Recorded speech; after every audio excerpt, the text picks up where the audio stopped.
Government సేవలన్నీ కూడా ఒక RTC సేవలు అక్కడ నీళ్లున్నాయా, డ్రైవర్ కరెక్ట్గా డ్రైవ్ చేస్తున్నాడా, కండక్టర్ మర్యాదగా ఉన్నాడా, లేకపోతే ఇంకా అనేక సేవలు ప్రతి ఒక్క దానిపైన కరెంటు సరిగా వస్తూ ఉందా, ఇవన్నీ అడుగుతున్నాం.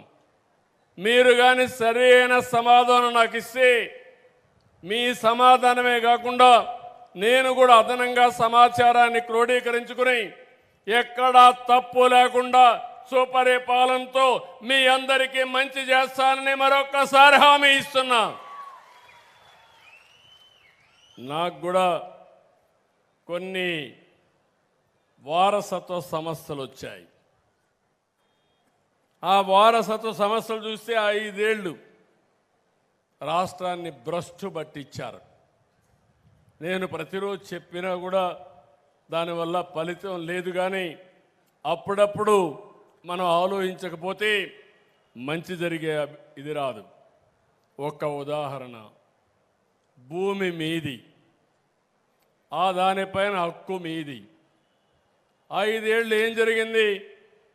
మీ తాత ముత్తాత ఇచ్చిన భూమి పైన ఎవరి ఫోటో వేసుకున్నారు? తమ్ముళ్ళు ఆడబిడ్డలను అడుగుతున్నా, ఎవరి ఫోటోనాయని అని అడుగుతున్నా మిమ్మల్ని అందరినీ.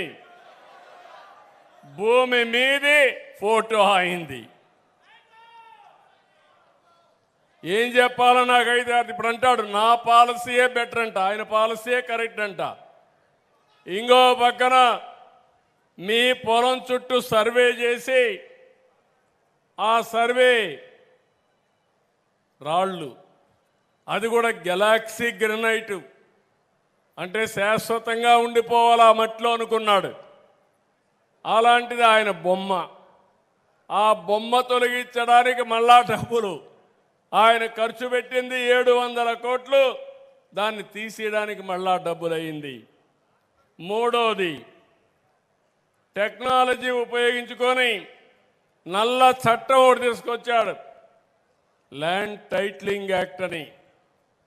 ఆ ల్యాండ్ టైటిలింగ్ యాక్ట్ పెట్టి సర్వే చేసి ఎక్కడన్నా కానీ డిస్ప్యూట్ వస్తే మీరు ఎవ్వరికి పిటిషన్ ఇవ్వడానికి లేదు, నేరుగా హైకోర్టుకే వెళ్ళాలి.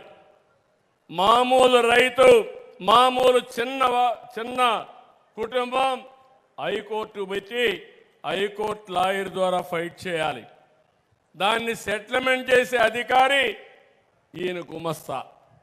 ఆయన గుమస్తాను పెట్టుకుంటాడు, చట్టంలో పెట్టాడు ఇవన్నీ.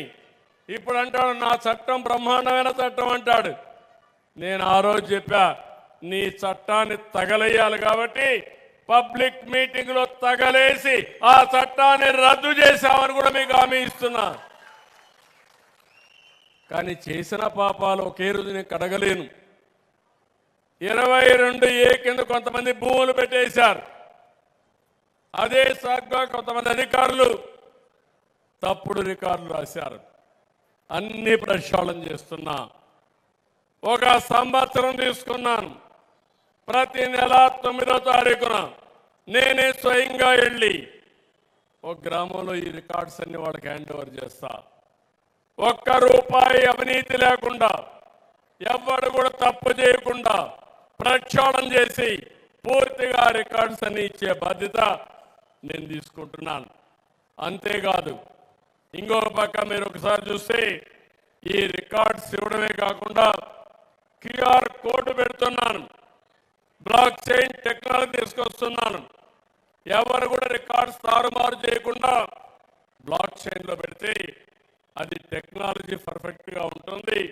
ఎవరు మార్చినా, ఎవరు మార్చారో నేను ఇమ్మీడియట్గా ఐడెంటిఫై చేసే పరిస్థితి వస్తుంది. అదే మరిగా QR కోడ్ పెడితే మీరందరూ ఫోన్